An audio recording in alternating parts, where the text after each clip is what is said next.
अच्छा हुज़ैफा साहब, मिसाक मईशत कैसे होगा? मौलाना साहब कहते हैं आप खान साहब को बाहर आने दें, वो वहाँ आप कोई लचक नहीं दिखाते, तो क्या मिसाक मईशत किसी ने करना है? वो बल्कि मजाक ही बन जाएगा फिर मिसाक मईशत का। बहुत शुक्रिया मुनीब साहब। पहली बात तो ये कि जुबैर साहब ने जो जो जो है चीज़ें फरमाई, मैं कुछ गुजारिशात कर देता हूँ।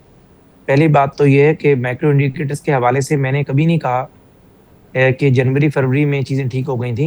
ये दुनिया के तमाम बड़े जरीदे, इकोनॉमिस्ट ने इस पे लिखा, ब्लूमबर्ग ने लिखा, इवन के आईएमएफ ने अपनी एनुअल रिपोर्ट में लिखा, वर्ल्ड बैंक ने लिखा कि पाकिस्तान के जो मैक्रो इंडिकेटर्स के इशारे हैं वो बेहतर हुए। और उसके लिए आप देख लें कि जब जून 2022 में जुबैर साहब और हम एक थे, तब बानी तहरीक इंसाफ जमान पार्क में बैठ के कहते थे कि पाकिस्तान दिवालिया हो जाएगा और श्रीलंका बनने जा रहा है। और उनकी बात ठीक थी, क्योंकि वो जो माइंस बिछाकर गए थे, हमारे रिजर्व्स $4 बिलियन पर आ गए थे। आज आपके रिजर्व्स कभी 18 कभी 20 के नीचे के इर्द गिर्द जो है वो घूमते रहते हैं। और उसकी अगर कोई बंदा दलील ये दे कि जी वो आपने एक्स्ट्रा कोई लोन लिए हुए हैं, भाई तब भी हमने लोन, कुछ पार्किंग करवाई हुई थी, कुछ डायरेक्ट लोनिंग की हुई थी, लेकिन आपके पास $4 अरब रह गए थे, क्योंकि आपने सारा कुछ जो कर्जे रोके हुए थे, जो उतारने थे, वो सारी चीजें मिला जुलाकर डॉलर आपका आदम एतमाद के दौरान 175 से उड़ान भरना शुरू हुआ और जून 2022 में 325 को टच किया था उसने। वो डॉलर 278 280 पे पिछले 4 साल से रुका हुआ है। मार्कअप आपका 24.5% पर गया था, हम उसे 10.5% पर लेकर आए, फिर बैंकों और तमाम कारोबारी तबके की मुशावरत के बाद अब आधा % उसको ऊपर किया है। तो और मैक्रो इंडिकेटर्स के अंदर क्या होता है कि आपने बर वक्त तमाम लोन वापस किए। हाँ, माइक्रो इंडिकेटर्स के अंदर हमें एहसास है, बिल्कुल मईशत अवाम के बगैर नहीं चलती, मईशत रियासत के बगैर भी नहीं चलती। 26 करोड़ अवाम तो कम अज कम मुश्किल फैसलों का बोझ उठा सकती है, लेकिन एक रियासत ब्लंडर्स और डॉजिंग के बोझ को नहीं उठा सकती। आपने एक डॉज किया था रियासत के साथ और आईएमएफ नाराज हो गया था, आपका मुल्क दिवालिया होने जा रहा था। आज तो सिर्फ यही हुआ है जिसका हमें एहसास है कि हमने सियासी कीमत चुकाई है।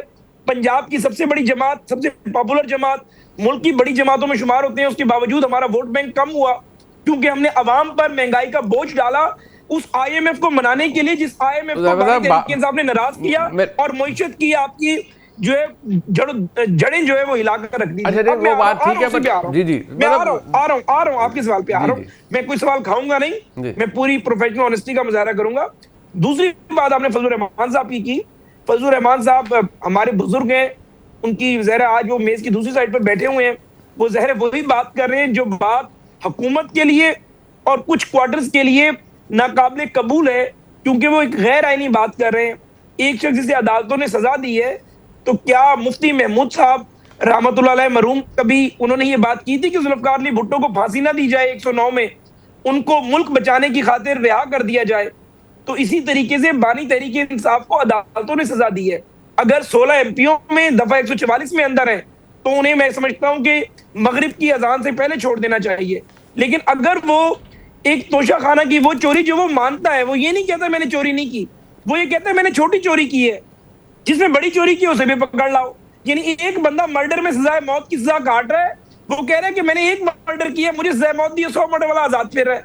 तो दुनिया के अंदर कभी क्रिमिनल जस्टिस सिस्टम ऐसे नहीं चलता। आपने अगर चोरी की है, चाहे वो कार्टियर या बुल्गारी का एक सेट है, या किसी ने चोरी बड़ी की है, आपकी चोरी पकड़ी गई, आपको सजा मिली है, मतलब आप उनके लिए उनको बाहर नहीं ला सकते, तो फिर मिसाक मईशत भी नहीं हो सकता सर। फिर कहां से होगा मिसाक मईशत अगर इमरान खान साहब बाहर नहीं आएंगे? नहीं, हम तो चाहते हैं, हम ये चाहते हैं। मैं आखिरी बात करूंगा, शहीद जुल्फकार अली भुट्टो, शहीद मोहतरमा बेनजीर भुट्टो, मियां नवाज शरीफ, मियां शहबाज शरीफ, आसिफ अली जरदारी और इमरान खान की जात से पाकिस्तान बहुत बड़ा है। मैं समझता हूं किसी जमात को अपने लीडर की रिहाई या अपने लीडर के इक़्तिदार में आने को पाकिस्तान की मईशत से नहीं जोड़ना चाहिए। ठीक, मईशत होगी तो ये मुल्क चलेगा। इस दफा हुआ यही है कि जो हमें सामना कभी किसी ने नहीं किया कि 2022 के बाद एक ऐसा लीडर पनपा जिसने आपकी मईशत को हिट कर दिया। अच्छा चले, लास्ट वर्ड सर, बात खत्म हो गई है, हमारे खिलाफ खड़े हो गए सर, बात खत्म हो गया। जुबैर साहब last word sir, last word. अगली दफा प्रोग्राम में बुला के इनकी जवाब भी ले लीजिएगा। मैं एक इनसे पूछता हूँ, ये कहते हैं कि आईएमएफ को नाराज करके गए थे और माइंस दिखा के गए थे। अप्रैल 2022 में आई थी पीएम हेलेन जी, उसके बाद जो मिलनी थी आईएमएफ से, वो मिलनी थी सितंबर 1 की, और वो मिली 5 सितंबर 2020 को किस्त मिली 29 अगस्त 2022 को आईएमएफ के बोर्ड ने अप्रूव किया मिर्जा इस्माइल फाइनेंस जी। तो अगर आईएमएफ भाग गया था वो फिर हमें किस्त क्यों मिली थी? कब रुकी कब थी और भागा कब था? उसके बाद से लेके जून 2023 तक आईएमएफ यहां से भाग गया था और पब्लिकली भगाया था इसाक डार साहब से, पब्लिकली कि I don't care a dam. तो ये सारे जो इन्होंने चीजें कही थी बिल्कुल कल थी। एनीवेज आई मीन इतना टाइम तो है नहीं। मैं शुक्रिया अदा करूंगा जनाब मोहम्मद जुबैर साहब का, हुज़ैफा रहमान साहब का। अच्छा हुज़ैफा साहब, मिसाक मईशत कैसे होगा? मौलाना साहब कहते हैं आप खान साहब को बाहर आने दें, वो वहाँ आप कोई लचक नहीं दिखाते, तो क्या मिसाक मईशत किसी ने करना है? वो बल्कि मजाक ही बन जाएगा फिर मिसाक मईशत का। बहुत शुक्रिया मुनीब साहब। पहली बात तो ये कि जुबैर साहब ने जो है चीज़ें फरमाई, मैं कुछ गुजारिशात कर देता हूँ। पहली बात तो ये है कि मैक्रो इंडिकेटर्स के हवाले से मैंने कभी नहीं कहा कि जनवरी फरवरी में चीज़ें ठीक हो गई थी। ये दुनिया के तमाम बड़े जरीदे, इकोनॉमिस्ट ने इस पे लिखा, ब्लूमबर्ग ने लिखा, इवन के आईएमएफ ने अपनी एनुअल रिपोर्ट में लिखा, वर्ल्ड बैंक ने लिखा कि पाकिस्तान के जो मैक्रो इंडिकेटर्स के इशारे हैं वो बेहतर हुए। और उसके लिए आप देख लें कि जब जून 2022 में जुबैर साहब और हम एक थे, तब बानी तहरीक इंसाफ ज़मान पार्क में बैठ के कहते थे कि पाकिस्तान दिवालिया हो जाएगा और श्रीलंका बनने जा रहा है। और उनकी बात ठीक थी, क्योंकि वो जो माइंस बिछाकर गए थे, हमारे रिजर्व्स $4 बिलियन पर आ गए थे।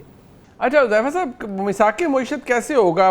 मौलाना साहब कहते हैं आप खान साहब को बाहर आने दें, वो वहाँ आप कोई लचक नहीं दिखाते, तो क्या मिसाक मईशत किसी ने करना है? वो बल्कि मजाक ही बन जाएगा फिर मिसाक मईशत का। बहुत शुक्रिया मुनीब साहब। पहली बात तो ये कि जुबैर साहब ने जो है चीज़ें फरमाई, मैं कुछ गुजारिशात कर देता हूँ। पहली बात तो ये है कि मैक्रो इंडिकेटर्स के हवाले से मैंने कभी नहीं कहा कि जनवरी फरवरी में चीज़ें ठीक हो गई थी। ये दुनिया के तमाम बड़े जरीदे, इकोनॉमिस्ट ने इस पे लिखा, ब्लूमबर्ग ने लिखा, इवन के आईएमएफ ने अपनी एनुअल रिपोर्ट में लिखा, वर्ल्ड बैंक ने लिखा कि पाकिस्तान के जो मैक्रो इंडिकेटर्स के इशारे हैं वो बेहतर हुए। और उसके लिए आप देख लें कि जब जून 2022 में जुबैर साहब और हम एक थे, तब बानी तहरीक इंसाफ ज़मान पार्क में बैठ के कहते थे कि पाकिस्तान दिवालिया हो जाएगा और श्रीलंका बनने जा रहा है। और उनकी बात ठीक थी, क्योंकि वो जो माइंस बिछाकर गए थे, हमारे रिजर्व्स $4 बिलियन पर आ गए थे। अच्छा हुज़ैफा साहब, मिसाक मईशत कैसे होगा? मौलाना साहब कहते हैं आप खान साहब को बाहर आने दें, वो वहाँ आप कोई लचक नहीं दिखाते, तो क्या मिसाक मईशत किसी ने करना है? वो बल्कि मजाक ही बन जाएगा फिर मिसाक मईशत का। बहुत शुक्रिया मुनीब साहब। पहली बात तो ये कि जुबैर साहब ने जो है चीज़ें फरमाई, मैं कुछ गुजारिशात कर देता हूँ। पहली बात तो ये है कि मैक्रो इंडिकेटर्स के हवाले से मैंने कभी नहीं कहा कि जनवरी फरवरी में चीज़ें ठीक हो गई थी। ये दुनिया के तमाम बड़े जरीदे, इकोनॉमिस्ट ने इस पे लिखा, ब्लूमबर्ग ने लिखा, इवन के आईएमएफ ने अपनी एनुअल रिपोर्ट में लिखा, वर्ल्ड बैंक ने लिखा कि पाकिस्तान के जो मैक्रो इंडिकेटर्स के इशारे हैं वो बेहतर हुए। और उसके लिए आप देख लें कि जब जून 2022 में जुबैर साहब और हम एक थे, तब बानी तहरीक इंसाफ ज़मान पार्क में बैठ के कहते थे कि पाकिस्तान दिवालिया हो जाएगा और श्रीलंका बनने जा रहा है। और उनकी बात ठीक थी, क्योंकि वो जो माइंस बिछाकर गए थे, हमारे रिजर्व्स $4 बिलियन पर आ गए थे।